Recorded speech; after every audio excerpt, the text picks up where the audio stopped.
Broadcasting live. It's America's longest running talk show on computers. It's Computer America, bringing you the biggest names in technology with guest interviews, new products, and your emails. Listen live at computeramerica.com on any device around the world.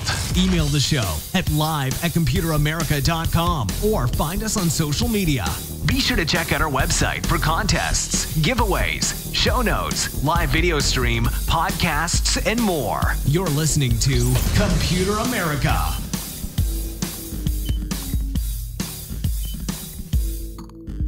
Hello and welcome into the Computer America Show. We are the nation's longest running, nationally syndicated radio talk show on computers and technology. I hope all of you are having a great day as we get things kicked off here. And yeah, we have a great show planned for you where, we of course have a great guest, and we are going to be talking to a company called Venture and Venture Body Cameras. And yeah, it's exactly what it sounds like. Body cameras for personal use. It's, in this day and age, I think that dash cams have more and more, kind of shown that they are such a powerful tool. And with law enforcement, we've seen body cameras, exonerate, so many officers. And at the same time, I think that, the everyday individual, if you are interacting with a lot of people on a daily basis, then hey, this could be for you, or even just for, venture, going out on adventures and things like that. So we'll get the full scoop, how the product works, what you can use it for, everything like that here in just a moment as we talk with the founder and president of the company. And later on in the show, we'll be doing computer and technology news, and we have a couple great stories, including the possible T-Mobile Sprint merger, which that means, yes, there will be soon 3 major carriers in the United States. Yeesh, not good. We also have things including how Equifax still has an A rating from the Better Business Bureau, and just some fun other stories, just to kind of wind out the week and have some fun with it. Also, be sure to check out computeramerica.com. We have a link directly to our guest's website, and we have a link to, of course, any other articles, videos, anything that we do here on the program. We link to them in the show notes. Check that out, computeramerica.com. Also, be sure to enter the contest because today, that's right, a lucky listener will be receiving a prize from Logitech. Happy to give that away, and we'll be announcing that later on in the program. And the last thing, of course, is the video portion where you can watch us. You can watch us live on YouTube, of course, and you can watch the archive video portion as well. It's not mandatory. We are, of course, still a radio program, but hey, check it out. And, hey, you can have some fun with it. So that being said, why don't we just jump into our interview today? And he is waiting patiently in the wings. So once again, we have Mr. Peter Austin Onruang here with us, and he is the founder and president of Venture. So give him a warm welcome. And Peter, thank you for coming on Computer America. Thank you, Ben. Thanks for having me. I just want to make one correction there. Sure. The company name, our company name is Wolfcom, and our product is Venture. And thank you. You are here to explain all that. So, let's actually start there with, give us a bit of background because, Venture Body Camera, that's venturebodycam.com is the product we're going to be talking about today. Give us a bit of background on Wolfcom, on Venture, and on yourself. How did you get into all this? Okay, great. I started the company Wolfcom 16 years ago. When I first started it, my dream was to create a company that can manufacture and produce products for law enforcement and military. So I created Wolfcom. Wolfcom is short for Wolf Commander, and that's spelled WOLFCOM. Today, our law enforcement cameras, our body cameras, are in over 500 law enforcement agencies. We distribute internationally through 17 distributors around the world. And so there are officers, thousands of officers around the world wearing our Wolfcom body cameras today. And that's something I'm very proud of. It feels very good to be able to create something that an officer can use for transparency, to either prove or protect his career, or at times protect the public as well. We've been selling or marketing body cameras for law enforcement, providing the product and the services for many years. And throughout the years, we've been contacted by the public asking for the body cameras. The problem is that because we were B2B, and because our law enforcement cameras are specifically made for police officers, we could not provide them directly. And the reason is because the cameras that we provide to law enforcement, they need proprietary software in order for them to work. There are officers out there that go through an entire shift recording videos of arrests, traffic violations, domestic disputes, and so we have to make the cameras extra secure so that if an officer was to lose that camera, the public wouldn't be able to play back the files. And so our cameras work specifically with law enforcement software only. No, and of course that leads us into the idea of venture. So tell us how obviously people have been asking for a personal body camera. How did you kind of go about it? Did you adapt what you were already making and turn it into a consumer product, or was it just an entirely new line that you had to come up with? Oh, great question. After years of hearing from our sales team that they've received a lot of inquiries or phone calls from the consumers wanting to buy a camera, we began to think that there might be a viable market out there. We look at GoPro and we see that GoPro has already captured the action sports market. People who ride motorcycles, bicycles, rock climb, snowboard, surf. And then we look at us, we've captured the law enforcement market. But there's the rest of America, the 325 million people. There are still millions of people out there that would love to have something that they can wear on their body, that's lightweight, easy to use, that will be able to record their everyday activities, interactions with the people, interactions with other people, and also to capture the best moments of their lives. So when we decided, hey, let's jump into this market, we knew that whatever we created would do very well. But, business is never guaranteed. Product is never guaranteed. Right. And so we had to think carefully of number one, if there really is a good market for that. Number two, if we create a product, what kind of product are we going to create that all men and women of all ages can actually use it? And also, what is the quality of the product and what is the price point of the product? We actually sat down and started from scratch, spent several months on it, when the answer was there all along.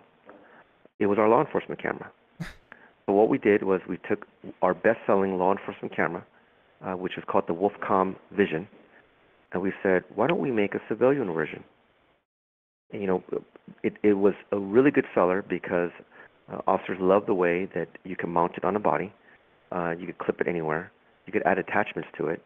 It was lightweight, easy to use. It had a rotating lens. So we just came with the idea of, why don't we create venture? So we began to look at our law enforcement version, and we said, okay, why don't we remove all the things that the general public would not need, that were just specific to law enforcement only? And so we removed these features that consumers wouldn't need. Right. But we kept a lot of the special features that law enforcement found valuable that we knew that the public would as well. For example, critical reconnect technology. We kept that in. And what is critical reconnect? Well, it reconnects at the critical moment.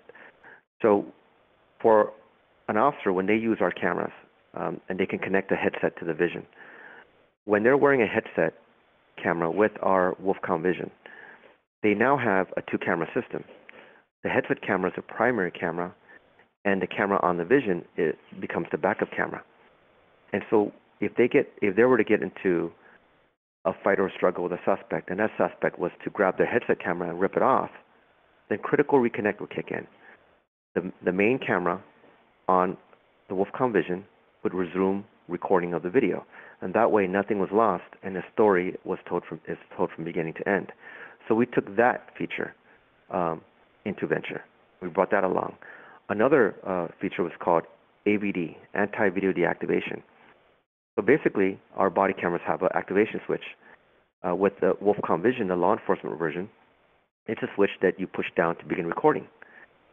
But it has this special feature that prevented that switch from being bumped during a fight or struggle with a suspect and turning the video off. So on typical cameras, when you activate a camera, you press a switch, it turns on. You press the switch again, it turns off. But if you were to actually be in a tussle with someone and struggling, and that button or that switch got pressed, then the camera would turn off. So with the Wolfcom Vision, the law enforcement version, the way to activate the camera was you push down, it begins recording, but to stop recording, you have to flick the switch up, down, up, and the unit will power off. And that was another piece of technology that we brought over into the venture. And as we began working on the venture, we said to ourselves, wait a minute, since we're going to work on this product and create it for civilians, why don't we make it better? Why don't we add Wi-Fi to it? And since live stream right now, live stream to Facebook is all the rage, why don't we add the ability to live stream? Why don't we create an app for it? And that's what we did. We added Wi-Fi to the unit. The venture creates its own Wi-Fi hotspot. Your smartphone would then connect to it using our free downloadable app. You then just can use the app to remotely control your camera, to begin recording, to snap photos. You could choose where you want files stored, either on the unit itself, on your phone, and at a push of a button, you can live stream direct to Facebook or YouTube. And that means that all you need is just cellular service on your phone. And let's say, for example, you're jumping out of a plane at 20,000, 30,000 feet. Right. You could actually live stream your jump straight to your Facebook friends and fans. And that is what we're so excited about, is creating venture for the average person. Right, and that gets us into our next point. And it's, I think that because something like this, maybe the GoPro market kind of started, you're right, with the action sports, but just for general consumers, a body camera hasn't really been something that was feasible, affordable, or even, kind of even in their minds. But what are some of the use cases that maybe the people you're selling to or that your team has come up with? I don't think that everyone jumps out of a plane every single day. Although, I do a radio show, I just maybe inside too much. But what are some of the use cases that, you're kind of expecting venture to capture? Okay, great. One of the challenges, and a lot of people don't realize this, one of the greatest challenges for a body camera manufacturer is creating a product that is easy to use, but most importantly, mountable. Mounting a camera on a human body is very difficult. And the reason why is because humans, we all come in all shapes and sizes, where some are tall, some are short, some are different weights. Then there's male and female and different body size and different types of clothing that we wear. That's why it's almost impossible to mount a GoPro on your body. You just can't mount it on yourself comfortably. So one of the good features that we have is that with Venture is that you could virtually mount it just about anywhere and clip it onto anything. And because it's mountable and clippable on a body, it has rotatable lenses, rotatable clips, that it gives you multiple uses. So for use case, for example, I like to give the story of a woman who wakes up in the morning. Mm-hmm. She wakes up in the morning, she gets ready for work. As she leaves her home, she grabs her purse, her car keys, and she grabs Venture. When she gets in her vehicle, she takes Venture and she clips it onto her windshield visor, turns on the camera, and drives to work. And now she has a car camera, an instant car camera, that will record her drive.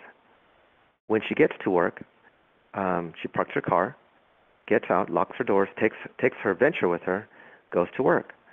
While she's at work, she can, let's say she's an inspector at her work, inspecting products or goods.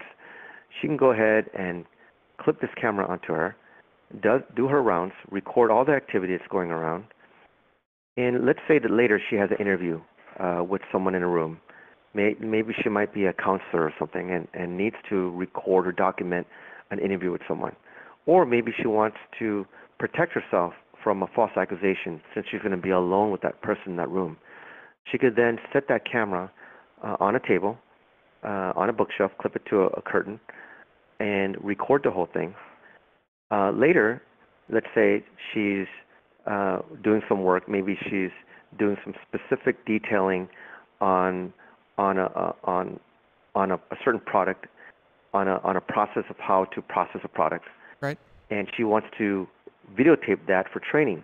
Well, then she could put the headset on, and she would record her point of view, and she could easily upload that and send it out to other employees. At the end of the day, when she's done off work, on her drive home, she has a car camera again. And let's say she gets home. When she gets home, her husband says, hey, let's go out to dinner. We'll have the babysitter watch the kids. She could then leave Venture at home, connected to the Wi-Fi network of the home, go out to dinner. She could be miles away. And now with our app, she could log in and remote in and see live video image, see and hear live video image of the babysitter with the kids. So it's got a lot of use cases where you could pretty much take it with you. You could clip it on when you're riding a bicycle. We have bicycle mounts. We have suction mounts, so if you want to, if you're into sports, you can still mount that onto your surfboard as well. But what I've noticed also going on, because we're in a law enforcement business, is that there's been a lot of protests, a lot of this political violence is going on. Yeah, I was thinking. Black Lives Matter, Antifa, what happened in Charleston, for example, or Charlottesville, where a woman was run over when a car drove into the crowd. We got to see that video because of phone videos from people. But we were lucky to get that video footage. Law enforcement was very lucky to get that video footage because someone happened to be recording at that time. The thing is that throughout our day, we don't carry our phones with us. We have our phones in our pocket, and when something happens, we want to be able to push a button and begin recording immediately, and this is where Venture comes in. It's one-touch activation, one flick to the switch, and it begins recording. Another thing too is that with these political activity that's going on, you can actually live stream what's going on. So if you're, let's say, reporting on a scene, you want to keep your hands free. You could wear a headset camera. You could just wear the camera by itself, connect to your phone with our app, and live stream it to your YouTube channel or your Facebook channel as well. And there's also another benefit as well. With law enforcement body cameras, we've seen a lot of YouTube videos where an officer is making an arrest. He has his body camera on, and the person he's arresting also has their camera on. They're holding their cell phone, recording the whole incident of them getting arrested. Right. Well, to me, there's a safety concern there. For one, an officer is not going to feel comfortable if the person he's arresting has something in his hand that could be used as a weapon. A second thing is that, let's say this happened at nighttime, and a backup officer was to arrive and in the darkness mistaken a dark phone for a weapon, and that person might get shot. So the Venture would be excellent because that person can leave his phone where it is, in his pocket, in the car, on the ground, but because he's wearing the Venture, it could be recording and live streaming the whole incident as well. Yeah, a bit more, I don't want to say stealthy because, it can be very apparent. It doesn't have to be surreptitious what you're doing with this thing. But no, and you make great points because there has been a lot of rallies and, the video footage that comes out of it is very reactionary, as you said. It's very after the fact, it's happened 30 seconds later, people finally get their phones out and you get, kind of after the fact. So though your examples did kind of lead to a few technical questions in my mind, and that includes, you just mentioned, a lady going through her day and essentially using the Venture body camera for 18 hours. And can you talk a bit about video storage, video management? How does it record 24? Does it keep everything for 24 hours and overwrite itself? And then also talk about battery life because it's not not every camera is infinite in its power source. So talk about the technical side of this. Yes, absolutely. Memory-wise, so the Venture can hold up to has removable storage and it can take up to 64 gigabytes of memory. So you're covered if you need to record all day. When you're using and with our app, you can choose where you want video to be recorded and stored. You could choose to have all video and some photos recorded onto the memory on the Venture, or you could have it so that it stores all the video and photos onto your smartphone. If you're live streaming, then it would live stream straight to Facebook and YouTube, and also record on your phone or memory card. When it's live streaming up to Facebook and YouTube, then you could choose to just leave it there, kind of like cloud storage. You leave it there for storage.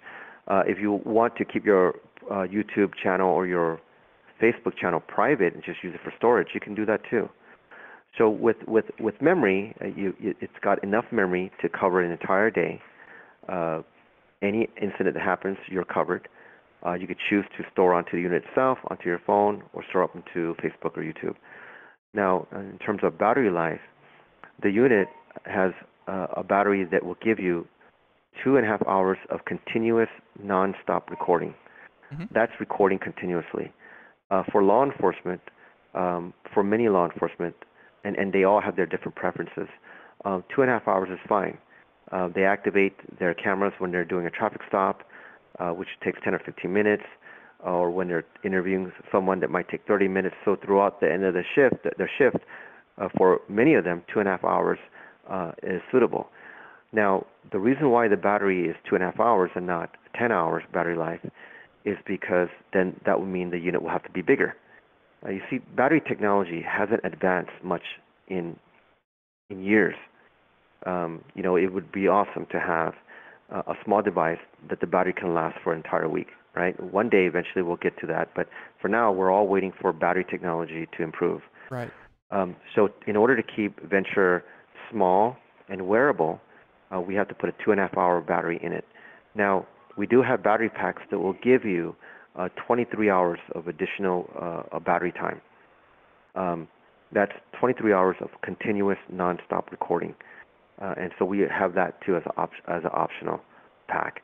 Yeah, and like you said, it's depending on what you're doing, depending, obviously, rallies and special events aren't going to limit themselves to a single battery charge, and having that ability sounds awesome. Sounds like you really engineered, and pardon my French, you really engineered the crap out of this thing. It really shows. So let's obviously compare it to what I think a lot of people would kind of see it as its competitor. You mentioned action cameras. There's a lot of them out on the market. Is there anything, and we'll talk about price here in a moment, but in terms of like ruggedness, in terms of attachments, is there anything that sets Venture apart from, others in this field? Yes, absolutely. Number one, it's a law enforcement grade camera. So it's not like we just create a product from scratch and we're just a startup company. We've been in business 16 years. Our body cameras are tested and proven and used by law enforcement throughout the world. We also have some military that use our cameras as well. The Venture is made with aircraft-grade aluminum. It's very light, very sturdy. But here are the important features that Venture has that other cameras don't have. First of all, a rotatable camera lens. That's very important. And here's the reason why, is that when you get a body camera with a fixed lens, that camera is not going to be suitable for everybody. And the reason why is like I said before, we come in all different shapes and sizes. So you might have a woman with a large breast, let's say, and or a guy with big breasts, a developed chest because he works out. When you put a body camera with a fixed lens on them, they're going to be filming the sky. You might have someone who's very short, and when he's wearing the camera, he'd love to aim the camera a little bit higher. With a fixed camera, you can't. You may have someone that says, hey, you know what, I don't want to wear a camera on my chest. I just want to clip it onto my belt. Well, when you do, with a fixed camera, you're recording at belt level, straight ahead. But with Venture, you could actually aim the camera, adjust the camera upwards. And because you could rotate the camera, Venture can be used horizontally as well. It rotates 120 degrees. And so now you have a camera that is almost like a transformer, like the cartoon, those animation transformers. It transforms. It now can be used horizontally, which means you can clip it onto, let's say, if you're wearing a backpack, you can clip it on your shoulders, right onto the strap of the backpack, and now you have an over-the-shoulder shot or video shot. Venture allows you, because of its rotatable lens and rotatable clip, allows you to wear it in all different ways according to your preference. That is probably one of the major differences that where Venture stands apart from everybody else. And also, there's the ability to add external cameras, because all these body cameras out there, once you strap them on, it will record directly what's in front of the lens and wherever that lens is looking. But what if you want point of view? What if you have your camera clipped onto your belt and it's filming straight ahead, but something's happening to your right, and it's not going to record where your head is looking? So with Venture, you could add external cameras to it, and the external cameras we have are we have two types. We have one that's a regular headset. You put it on. It's a headset camera, and you connect it to Venture, and wherever you're looking, that headset camera is recording video, audio, and video. But we also have, for those that don't like wearing headsets, we also have this clip-on glasses. We call it the eye vision. And basically, you can clip it onto your pair of sunglasses. You can clip it onto your baseball cap. You could clip it onto your shirt collar. So now you have point of view.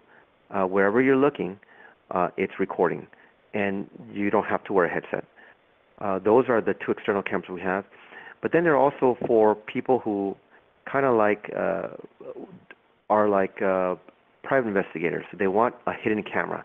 We have a covert camera, which is a pinhole button camera that you can connect to Venture, and you can button it into your shirt. It looks like your shirt button, and nobody will know that you're covertly recording them. We also include with that package spare buttons that you could sew onto your shirt, so that all your shirt buttons look identical, and no one can tell that one of them is a pinhole button camera. And also, the fourth camera that we have is a night vision camera that will see and record in 20 feet, up to 20 feet in pitch black darkness. Now, then comes the question, well, how come Venture doesn't have night vision? Yeah. Well, because we use the same chip that GoPro uses. The Venture uses an Ambarella chip. And with that chip, it already sees very well in low light conditions. For example, if you're out in the street under city lights, it's going to record at nighttime and in color. And this is what we discovered when the great feedback we got when law enforcement used it was that, hey, we didn't need night vision. But night vision is used when you're in a really dark area where there's no street lighting, where you really need night vision. We have that as an attachment. One of the reasons why it's not built into the Venture is that it's going to make it bigger, clunkier, and heavier. And we wanted to create something that was usable for every gender, of every age, of every demographics. Right. So keeping it apart is fine as a separate, and we've had no complaints from law enforcement so far. Right, yeah, and again, if you're watching the video portion, we're kind of looking at all the different ones here, and you're right. Night vision alone is probably the bulkiest option of them. So I'm sure if you tried to work it in there, it would have doubled the size probably, and just made it unwieldy. So I can't blame you one bit. And hey, Peter, would you mind staying over? We're about to hit a commercial break. Would you mind staying over for a couple minutes just to give this a proper send off? Oh, sure. You want me to talk more about the product, or? Yeah. Okay. I have a couple things that the Venture does. Yeah. In just a moment, because let's see. We're gonna hit a commercial break in about 30 seconds here. But when we come back, if you wouldn't mind talking about, obviously, the price, how much this thing goes for, and talk about your Indiegogo campaign and how that's been for you, because I know that a lot of companies come on our show, and the Indiegogo, the funding is one part, but the feedback, I think, is just as valuable you get from your community. So, when we come back, would you mind talking about that? Absolutely, I would not mind. Perfect. So, all right, and everyone, again, we were talking to Peter Austin Onruang. He is the founder and president of Wolfcom, and we are talking about their new product, the personal Venture Body Camera. Check it out, venturebodycam.com. So, so everyone, if you want to stick around, we'll be back, and we'll, of course, be announcing our winner for the Logitech contest coming up here in just a matter of seconds, as well as computer and technology news later on in the program. So stay tuned, more Computer America right after this. We are all Brother Wolf. 10 years ago, a group of locals banded together to create positive change. We took animals into our homes, held adoption events at local retailers, and talked to the community about our mission to help build a no-kill Asheville. A decade later, we have achieved so many victories for animals in need. There's been so much progress, yet there's still so much to do. As part of our year-long celebration, we encourage you to become a member of our special Compassionate Circle program. With a monthly donation of $10 or more, you will have behind-the-scenes access to the work we are doing at Brother Wolf. Our goal is to reach 1,000 members because we receive no government funding. Working together, we can help build and sustain no-kill communities. Learn more at compassionatecircle.bwar.org. We are a 501c3 tax-deductible organization.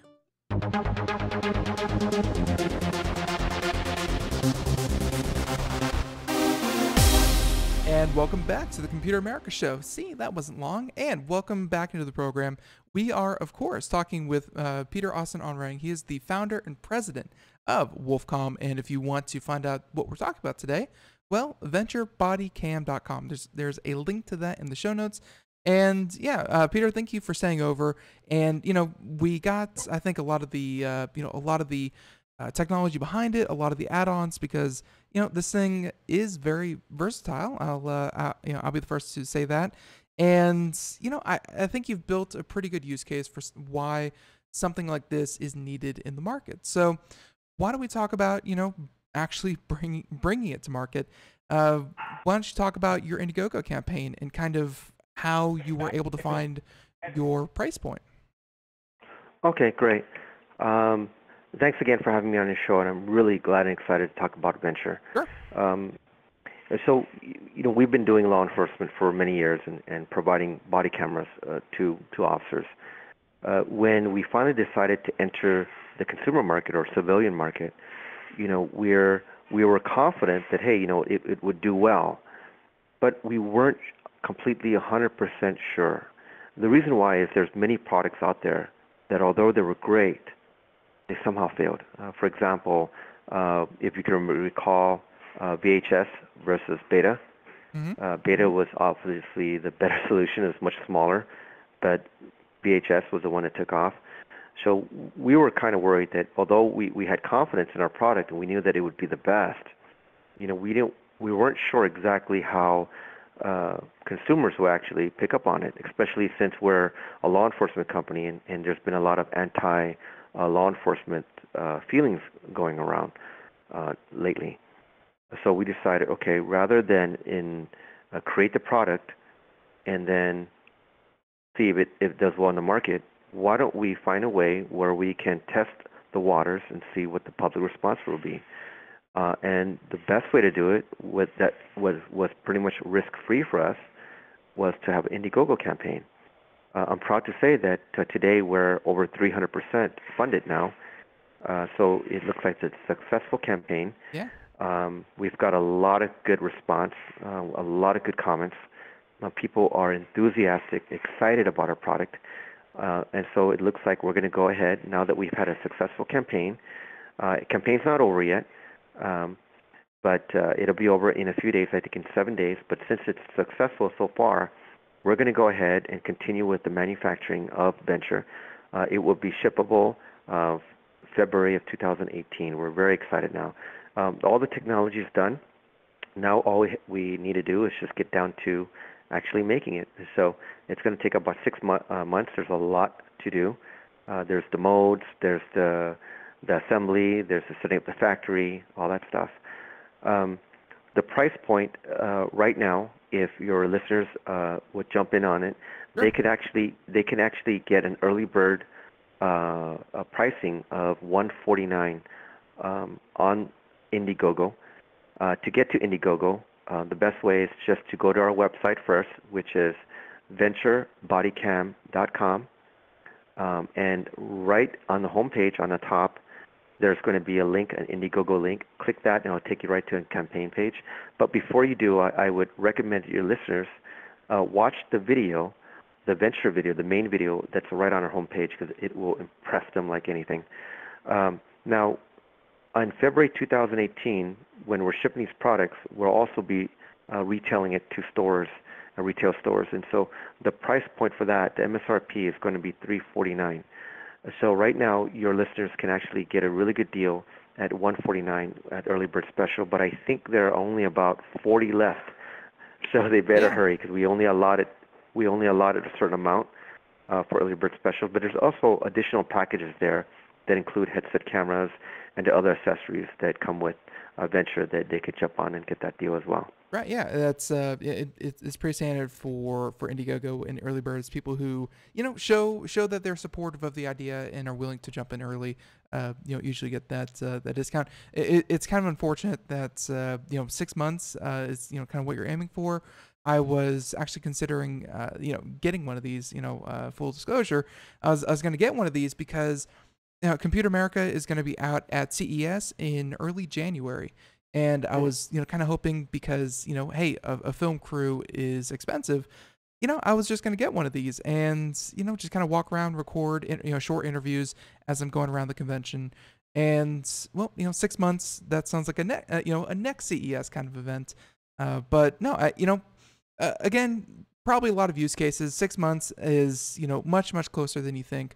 But consider me interested. It sounds like you have a really cool product here. Thank you. Believe me, I want venture a month from now. But it's just not humanly possible to set up all the manufacturing and have it done. The modes alone, just creating the modes alone, takes about 2 months just to make the modes. And then once you make the modes, then the next thing is printing a bunch of samples.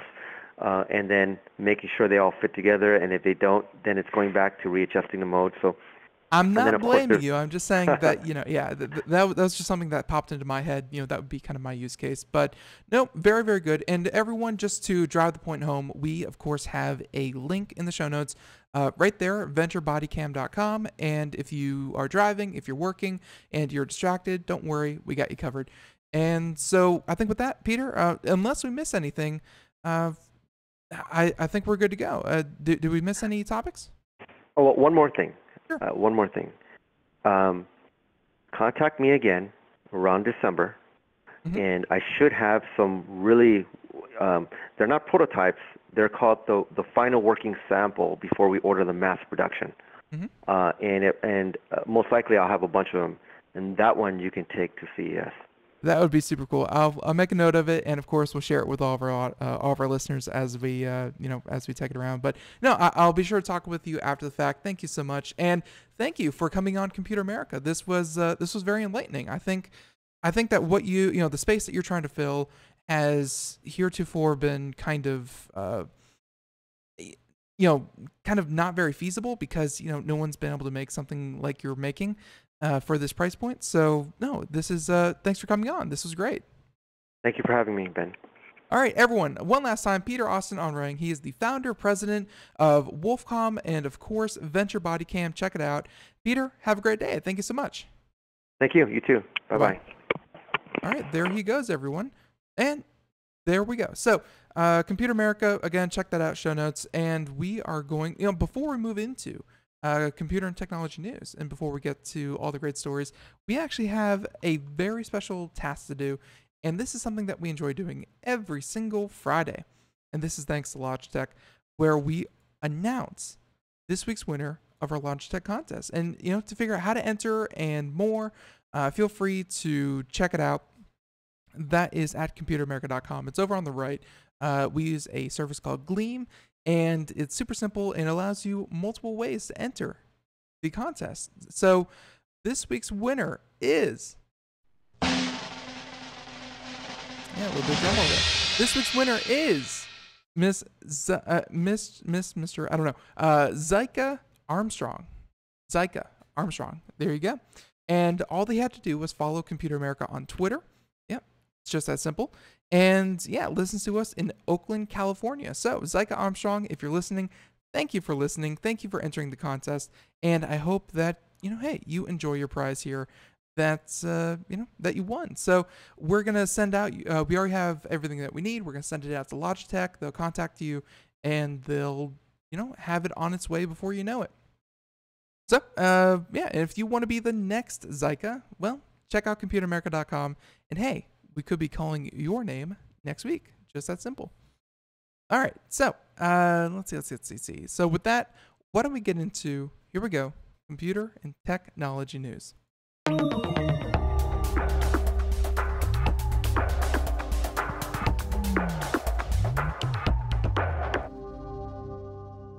All right. So why don't we start off with something, it's not good, but it's kind of lighthearted because it's about video games and we like video games. So for anyone out there who has been, kind of keeping up to date with live streaming, Twitch specifically, and the idea of, just kind of new games coming out. Well, the biggest game for a couple months now, and especially on Steam, has been a game called PUBG, or PlayerUnknown's Battleground. PlayerUnknown's Battleground. And yeah, it's still in early access. It's still obviously a work in progress, but it's grown a massive audience in a very short amount of time, like 6 months, and it's extremely popular. So, like any other game, you are bound to have people who iterate on it, people who try to obviously copy what you're doing right and add their own flair so that they aren't just blatantly ripping you off. Well, now we have PUBG, yes, the fan favorite currently, and how they aren't too happy with a company called Fortnite Battle Royale. So Fortnite is another game that's been single player. It's kind of like an MMO, I think. I haven't really, played too much of it or even seen too much of it, but they have a new game mode called Battle Royale, and it's essentially what PUBG is. It takes a lot of the same elements. It puts everyone on, I think in their case, it's like a flying car or something like that, or like a flying bus, and it drops people out over a set course, exact same as PlayerUnknown's Battleground.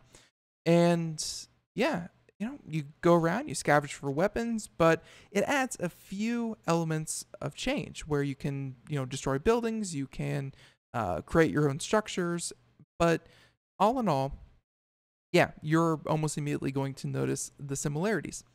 So here's where we have PlayerUnknown's Battleground taking exception to Fortnite, and they're saying that Fortnite Battle Royale gameplay doesn't just closely resemble PlayerUnknown's Battleground. Epic admitted it inspired their new title while promoting its game. And Bluehole, which is the developer behind PlayerUnknown, the studio, obviously, is none too happy and even stated in a press release that it's considering further action, which I think is ridiculous. But we'll get into that in just a moment.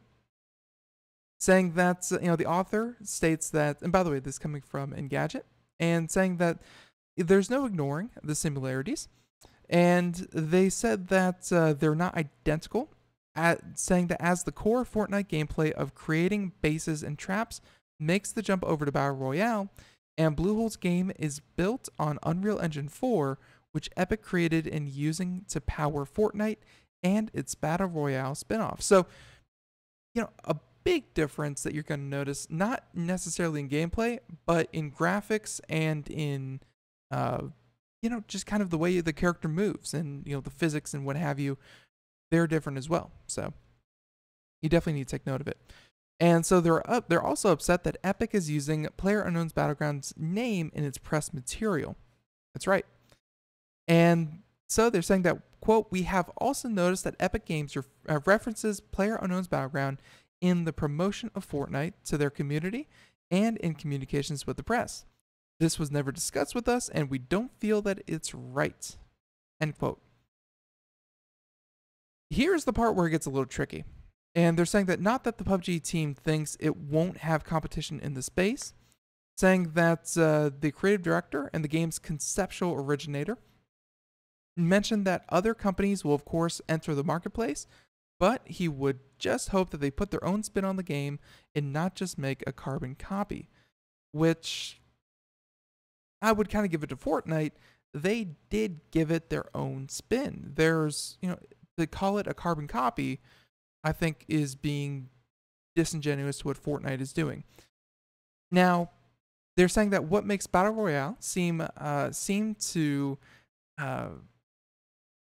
do to PUBG is its deviation from the tower defense game of its source title Fortnite. And they're saying that, and so they noted how its protective playstyle contrasts with that of its spin-off Survival Deathmatch, describing the difference as a tend and befriend versus fight or flight. And it's convenient that Epic repurposed the game to capitalize on the genre that's been around for years, yet which PUBG has single-handedly made popular as it rose to the top of the Steam player charts. And, I wouldn't even call it that. PlayerUnknown's Battleground, for any gamers out there, PlayerUnknown's Battleground essentially, I wouldn't say perfected, but they iterated upon H1Z1, or H1Z1 King of the Hill, I think is the new expansion, but H1Z1 was essentially the exact same, and PlayerUnknown's Battleground, just kind of took it to a new level. They gave it at least some level of polish, and their community, I don't even know exactly what to attribute PlayerUnknown's Battleground to, but they've grown immensely from the H1Z1 origins. And even before that, you had things like, I think maybe even Arma, I think that Rust, this idea that you kind of go out into this world that has randomly generated loot, and you go out and you pick it up and you arm yourself and you get better and better and better. And I think what they did was, it used to be kind of a zombie survival game, and someone had the idea to make it strictly player versus player, and, hey, it kind of took off from there. So even PUBG's original idea, I wouldn't even call that original. They just did something well that others were doing, maybe mediocre, but others were doing before. And, Fortnite, I'll kind of give it to them. It doesn't look like it's going to be, the next PUBG. They're just trying to give people another option, another way to play their game. And, they're not going to dethrone PUBG at any time, that I can kind of tell. The only kind of case that I can see that, PUBG can take offense to Fortnite, because, let's face it, a lot of other companies probably took offense to what PUBG is doing. The only, kind of upset is that they strictly kind of catapulted themselves off of PUBG by saying, hey, we are a PUBG alternative. We are a PlayerUnknown's Battleground alternative, and they used it in their press material. That's kind of not okay. You can poke fun at the competition. You can be cheeky with it, but by strictly, kind of saying that we are the next iteration upon a currently popular game, that seems, that seems a little, in the gray area. Not even bad, not even, something that could get you sued in court for, but just something that is in a gray area and probably should have been avoided. But there you have it, PlayerUnknown's Battleground, the studio behind it, Bluehole, taking exception to Fortnite and what they're doing with Battle Royale. Now, yeah, again, we'll see what comes of it, but this seems kind of, I guess I use the word petty. It seems kind of petty for a company that hasn't even been released into, hasn't even left early access yet, and they're trying to beat off other people who are, trying to iterate upon their game. They don't even have a full-fledged game out yet. That thing is still very much under development, and they're already starting, copyright lawsuits. It's like, get your game out first, and then start beating off everyone who, I don't know. But at any rate, there you have it, PUBG, Fortnite, and I'm sure it's not the last time we'll hear of that. So, that was one of the big stories I wanted to get to, and another big story I wanted to get to. And, there's a few that we probably won't, but I wanted to get to a few of these, so let's pick them out here. Yeah, this next one, maybe not the best end of the week material, but something that you should definitely take note of. Currently in the United States, there are the big four cell phone carriers. And four isn't exactly a lot of competition, isn't exactly a lot of choice, and now, well, you may have one less option. So, saying that the report, T-Mobile and Sprint finally figuring out this merger thing, saying that T-Mobile owner would take majority stake and the US would be left with three big carriers. The choices. So T-Mobile USA and Sprint are getting further along in the merger talks and are close to agreeing to tentative terms on a deal. And that was, of course, by Reuters, citing anonymous sources. But essentially what that is saying is that they're getting close to a deal that the two companies can, kind of shake hands on and say, hey, this is what we want to go ahead with. But then that leaves it up to the FCC and maybe even the FTC. Well, I'm sorry, the FTC definitely, and maybe even the FCC, as this is a huge, kind of break. So a merger would join the third and fourth largest wireless carriers in the U.S., leaving the country with three major nationwide carriers, including Verizon Wireless and AT&T. So Verizon, AT&T, and soon to be T-Mobile.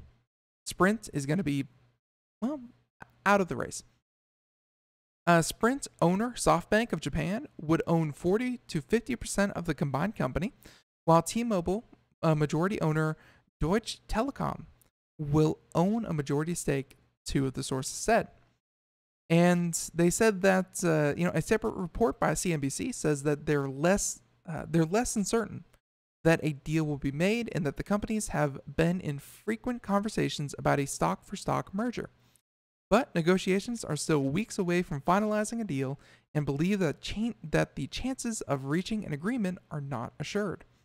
We've seen this before with other companies that are just as large, just as menacing to, choice in the marketplace, that for one reason or another, they hit a snag and the whole thing falls apart. That doesn't mean it won't happen. We thought the same thing of Time Warner and Charter Communications. We thought that wasn't going to go through, and yeah, that totally did. So never say never, but it looks like they're deep in negotiations as we speak. And of course, both companies declined to comment, and Sprint abandoned a bid for T-Mobile in 2014 when it became clear that the previous administration would block it in order to preserve the competition created by having four major nationwide carriers. I know, competition between four is technically better than three. But merger talks have picked up under the new administration, which is not expected to block many mergers. Right. So Sprint also sought a merger with the cable company Charter this year, but was rejected. So Charter rejected, well, Sprint. So there you have it. Just something to keep on your radar. If you are considering one over the other, well, just know that maybe in a couple of weeks, in a couple of months' time, one will be the same. So, that could be, in terms of service area or things like that. The two would obviously merge. And, if you're a fan of one or the other, well, it could become the same. So there you have it. And let's see. So there was that story I really wanted to cover. And then, yeah, this one's weird. So, yeah, let's leave you with a weird feeling, not in your heart like we normally do, but a weird feeling in your mouth. I know, sounds weird. So check out this one. This is a story from Engadget, Miss Mallory Locklear, and saying that some brave soul, as she puts it, volunteered for a completely robotic dental surgery. Oof. See, and I don't know how to feel about this. Like, this wasn't even something as simple as like a teeth cleaning or, something as routine as that. This was actually implanting 3D printed teeth into a woman without a dentist help. So they're doing dental implants by robot. Like, it's not teeth cleaning. It's not, just a checkup. It's not something routine. Like, this is some pretty serious procedure. And it happened in China, of all places. So here we go, saying that a robot just implanted 2 3D printed teeth into a woman's mouth all on its own. I'm assuming under lab conditions. I don't think this robot went out, looked for a woman, and put 2 teeth in her mouth. It probably happened in a lab. But the procedure took place recently in China, and the researchers who developed it hope it can help the country's dentist shortage problem. And that is something that the South China Morning Post reports. So, and it's, it kind of makes sense, and it gets into this later on in the article, but to kind of hop around, they're saying that due to a dentist shortage, that they report that, around 400 million people need dental implants in the country. Only about 1 million are done each year. And that's, the kind of point that I was going to make was the country has 1.3 billion people. Dental procedures, whether, and not all of them, in fact, probably a majority of them aren't through any kind of improper hygiene or diet or anything like that. Just dental work needs to happen, be it teeth straightening, be it dental implants, be it, just any kind of procedure. When you have that many people, that's a huge industry to try to populate. And, like they said, they're woefully understaffed. So where do you go from there? Well, you go with the robots. And they're saying that prior to the surgery, the robot was oriented to the patient's head and mouth, and researchers then programmed the device with all of the necessary information for it to complete the procedure. I assume do not rip patient's face off would be number 1. And that included the angles and the depths required for accurate placement of the implants. And after testing the program movements, the operation was carried out. It took about an hour, and though medical staff were present during the procedure, none of them assisted the robot while it worked. I would hope they'd be on hand. So, and they're saying that afterwards, the staff determined that the robot had implanted the teeth with high precision. And there you go. And, the author caps it off by saying that she's not sure what's scarier, a human dentist or a robot dentist. But you can check out the video, see shots of the robot in action. And, there's nothing saying that a robot couldn't do this. Because, if the procedure is known, barring any kind of, complications that you would not really expect, and, hey, having physicians standing on the side and monitoring the whole thing, the robot has, I'm sure, all the minute precision that you would need for something like this. It's not going to accidentally implant a tooth somewhere else on your body. It has all the sensors, it has all the cameras, it has the programming. And if this takes off, well, the idea that you need someone to go to school for, 8 years, study under someone, and, just devote their entire lives to working with so many different kinds of patients, having a procedure just go into a robot, go into a room, and they can just, day after day after day, this could really change the way dentistry is done. Because, I don't think dentists should fear a loss of their job. Maybe the idea that they have to be fingers deep inside someone's mouth, maybe that idea should go away. So there you have it. We're about done. Dentist robot, check it out. And of course, check out everything out at computeramerica.com. You can check it out for yourself. It's a lot of fun. And please, check out computeramerica.com for show notes and more. Tune in next week as we have a lot of really great, check in next week as we have a lot of great guests. And let's see, next week on the program, we are looking at, companies such as ProSoft, of course, Mr. Scott Schober talking about security and things like that. And of course, Gary Kay and Nathan Evans are correspondents. Computer America, check it out. Thanks for tuning in, everyone. Have a great day. Catch you next time. Bye-bye.